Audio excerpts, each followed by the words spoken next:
Magandang umaga! Kumusta po? Narito po ulit ang update natin para sa lagay ng ating panahon ngayong umaga po ng June 5, 2025. Sa ngayon po ay patuloy pa rin natin na binabantayan ang kumpol ng kaulapan sa silangan ng Mindanao at nagsisimula na nga po na lumakas.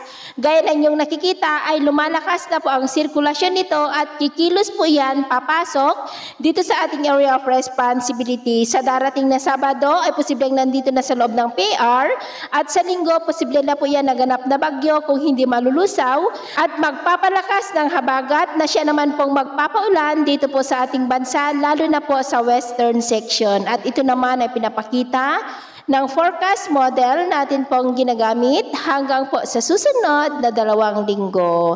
At sa lagay ng ating panahon, ngayong madaling araw ay maayos naman ang panahon sa malaking bahagi ng bansa pero may tsansa pa rin ng mga isolated rain sa ilang bahagi ng Davao Region, Sarangani, Cotabato City, Lanao del Norte, Pagadian, Surigao del Norte, Tagbilaran, Jagna, northern part ng Cebu, Maasin, Ormoc at ilang bahagi ng Samar provinces, maging sa may Masbate, Sorsogon, Legazpi, Camarines Sur, Marinduque at Bataan. At mamaya po ay sisikat naman ang araw sa malaking bahagi ng bansa, mainit at maalinsangan pero may tsansa pa rin ng maulap na kalangitan with isolated rain sa ilang bahagi ng Catanduanes, Bohol, Eastern Visayas, Caraga, Davao Region at Basilan. At mamayang hapon po, lalo na by late in the afternoon ay mas maraming lugar ulit ang makakaranas ng maulap na kalangitan with isolated rains sa malaking bahagi ng Luzon, Visayas at Mindanao. Kaya mag-ingat po tayo dahil posible pa rin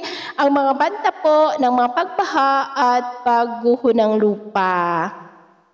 At sa atin naman pong mga baybayin, wala po tayong nakataas na namang gale warning signal sa ngayon, pero iba yung pag-ingat lamang po kung papalaot tayo para po mas makaiwas sa mga sakunang pangkaragatan. So ito ang latest update natin sa araw na ito. At ako po muli si James na nagsasabing sa kahit na pagsubok po na darating sa ating buhay, wag po tayong mawawalan ng pag-asa. Thank you and God bless!